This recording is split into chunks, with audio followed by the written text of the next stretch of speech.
Thank you, Woody, for a very optimistic presentation. I must say that I'm starting to believe again in innovation in cyber. Maybe the variant approach can allow us to implement a new innovation, new products in a significantly shortened deployment scale. So now, without further ado, I'd like to invite the next speaker, Dr. Dorit of Checkpoint. Checkpoint Software Technology is an amazing Israeli company. When you say IT security in Israel, you say Checkpoint. Once again, one of our close partners. I've been working with Dorit and her team for several months on several projects, and we enjoy working together quite a lot. Dorit manages all the product definition and development functions for both the enterprise and consumer divisions of the company. Her core responsibilities include leading the company's product management, research and development, and quality assurance initiatives from concept to delivery. She has had several pivotal roles in Checkpoint's R&D organization, and she's been instrumental to the organization's growth and managed many successful product releases. Dorit, please.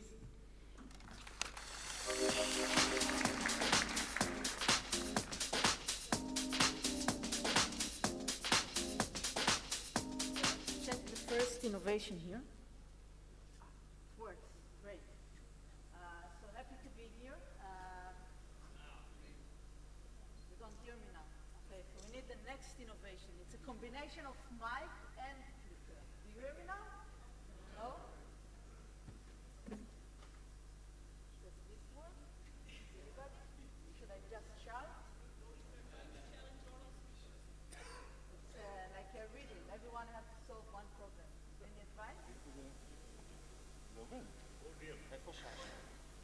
That's really going to be terrible.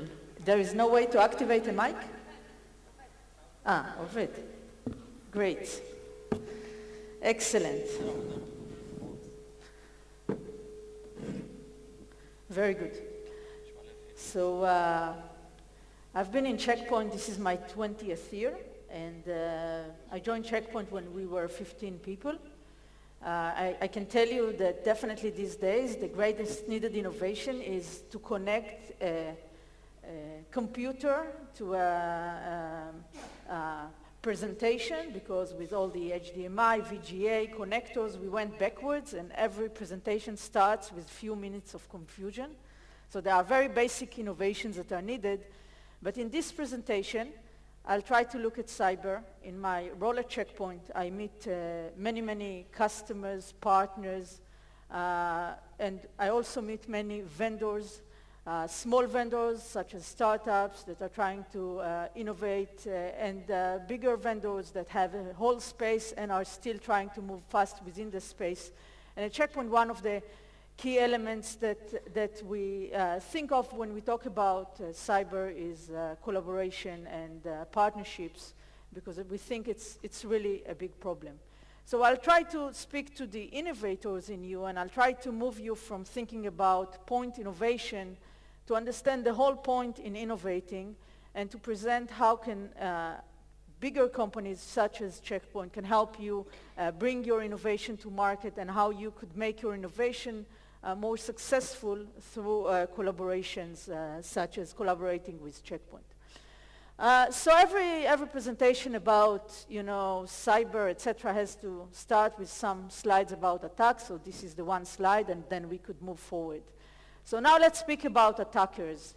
So the attackers, they are sharing information, they are sharing ideas, they are sharing exploits. That one everybody knows. One of the advantages that the attackers have is that point innovation is really good for them. They only have to find a certain sequence of holes in order to make their attack successful. So if they find these holes, they create an attack, the attack succeeded, that's great. So point innovation is really great for attackers. The problem, however, is that this point innovation turns very quickly against the defenders, because if you look at the attacks such as Stuxnet, very quickly after it's being published, maybe it was dormant for a few years and we didn't know about it, but from the moment it was published, the world learned about few new zero-day events with few new attack methods that in one moment turned from being a nation-grade attack to a script kiddie thing that everyone can activate, to an open source attack on the wire. This doesn't happen with other technologies. In other technologies such as nuclear plants, even if everybody knows about nuclear plants because of the nations, it's very hard to turn it into a script kiddie kind of nuclear plant. But in cyber, it really turns to be an open source attack very quickly. And so, unfortunately, everybody, the nations, are accelerating the problem and the need for defense. That doesn't mean that they can stop doing what they do, because that's part of how you do a war. But we have to acknowledge that, and we have to run faster in order to address, because everything that's invented nationwide is very quickly becoming our immediate commercial and even consumer problem. Few months back, there was a Checkpoint event. We invited Michael Morell, who was Deputy Chief CIA. I hope I'm not mistaken with the title. And he said that if we knew everything he knew, then we wouldn't even connect the toasters to the network. So let's look at the problem and the needed innovation. So we have next generation of malware. That's great. Everybody knows that. The malware is hidden. The malware is polymorphic. And the malware is very sophisticated. So we have that. That calls for innovation, right? So let's identify unknown malware. That's a problem. That's a solution. Now, the problem with point innovation is that people approach it as, okay, we look at a certain type of malware, certain type of behavior, we identify them. They are even successfully, each of these point innovation can successfully show how they find 3 malwares that nobody else found and can identify and alert about them. That doesn't really help the customer, because if every company shows 3 and he needs to protect against all malware, what does he do? How does it turn into being a solution? And even if there was one company that would say, I know everything about malware and I'll solve all the malware problem, then comes sophisticated attacks that are non-malware. And how do you do a sophisticated attack that are non-malware? You start with, for example, identity. You move around, lateral movement, it's being called, in the organization, and you go from one point to another, and you attack the whole organization without having malware. So by creating to every attack a solution, we get to a place that there are many point innovations that are very hard to prove. There is a forest, there are trees, but it's very hard at the end to see the picture. The customer has to see a very clear picture. He can't see this clear picture with many products, and he can't afford to implement all these products. To the vendors, it's the same problem. They are not being noticed. If you walk in RSAs these days, RSA is one of the biggest conferences, and all the companies show there. If you go from booth to booth, they all have the same message. It's very hard to highlight yourself. It's very hard to prove that you have something that is completely different than the others. So we need a little bit different things, and it starts with the customer. What is the customer problem? So even if we were able to show the customer that he has a problem, then he needs to fix it, and he's not sure how to fix it. But really the customer problem is that the customer in most cases doesn't work for security. The customer has a business. Maybe the customer sells shoes, maybe the customer has a successful pharmacy or whatever. They don't deal with security. They have their other business to take care of, and they want solutions that will help them have peace of mind, that will help them resolve a whole family and create a defense system where they could focus on the rest of the business. And the defense system has to follow some operational guidelines so it will be deployable. And as said before, the first problem for the vendors is to be noticeable by the customers, because they're so busy, they would not even notice the vendors in this situation. So from one of the researches that we've done, we've learned that even if we told customers that they have a bot on-premise, and we went to them after a while, they didn't fix the bot. They don't know what to do about it. Maybe they fixed it for a while, it came back, but in many, many cases, they simply don't know how to approach it, they lack the tools. That means that we still do need innovation, because the problem is really not solved, but we need to think about innovation not as just point innovation and everybody shouts, oh, here is a new type of attack, here is a new type of malware. We need something a little bit more comprehensive, something that will help customer resolve the challenge. One example that I'm bringing only one example from Checkpoint is the CPU level protection that I want to tell you a little bit about for a few seconds. This is a method to identify exploit by looking at the behavior of the exploit on the CPU. So outside of the operating system, you look at what the CPU does. By looking at the CPU, you could identify a whole family of exploits. And the exploit phase is a narrow phase during the attack. Now I go back to the first presenter of the panel. So the first presenter of the panel showed few tools that became standard ways of defense in system, like ASLR. And yes, ASLR is a standard defense that created a situation that attack is more difficult. If in the past we would find a buffer overrun, we will overrun the buffer and just implement our code. This is no longer possible because ASLR and other protections. So now the exploit phase became very narrow. And if the exploit phase is very narrow, now we have an opportunity to identify the exploit on this very narrow phase. Generally speaking, one of the problems is that after we solve one problem, we are kept with the problems that are coming after it. So we need yet another point innovation and another point innovation. And that's one of the challenges that we have. But with this technology, we are able to identify all the newest exploits thanks to the ASLR narrowness of the exploit phase. It's fast, so it helps us in prevention and not just in detection, because we operate fast.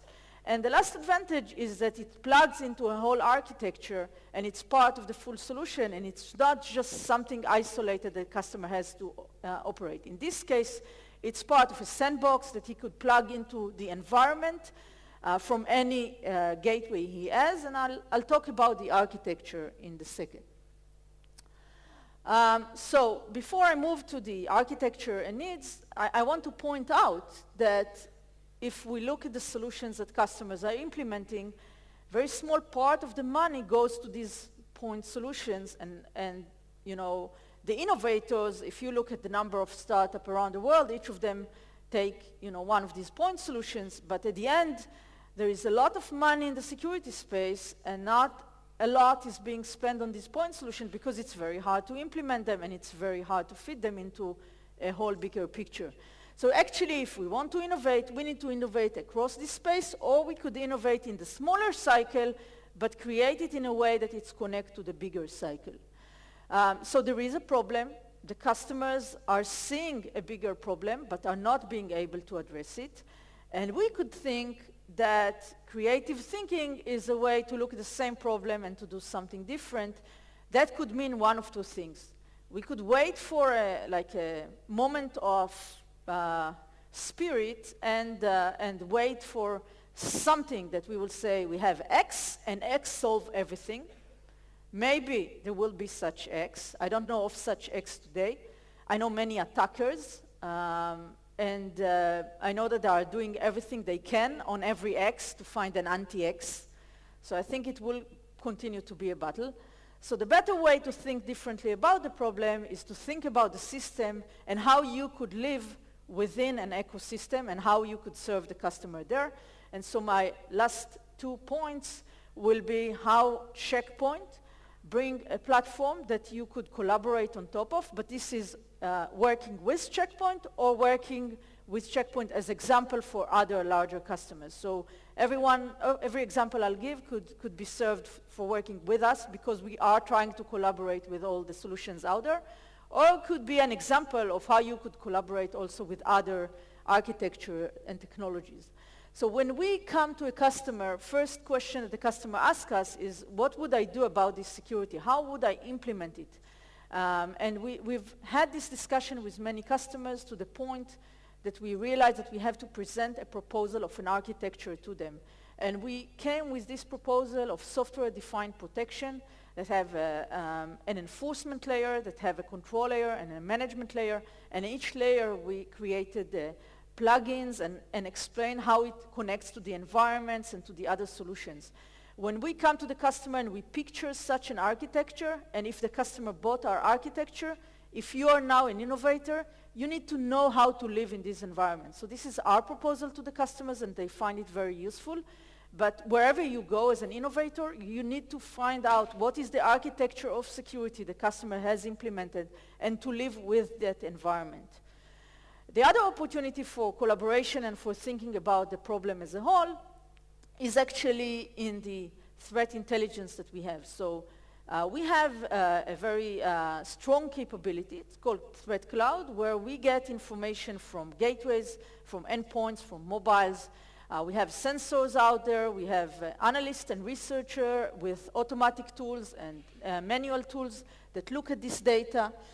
And we operate this for our purpose with our intelligence. But at the same way, we could collaborate with other vendors, and we do collaborate with startup, with other innovation companies in order to use the same infrastructure, whether it's in a manual way or in automated way, to plug in everything to the same environment and to protect the customer at the end.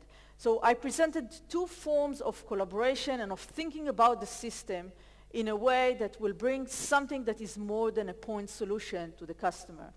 So yes, you could wait for a moment of aha and find a solution without an anti-X for it, or you could look at security architecture and look at how you could collaborate with other intelligence, with other protection environments, and create an holistic solution for the customer. Thank you.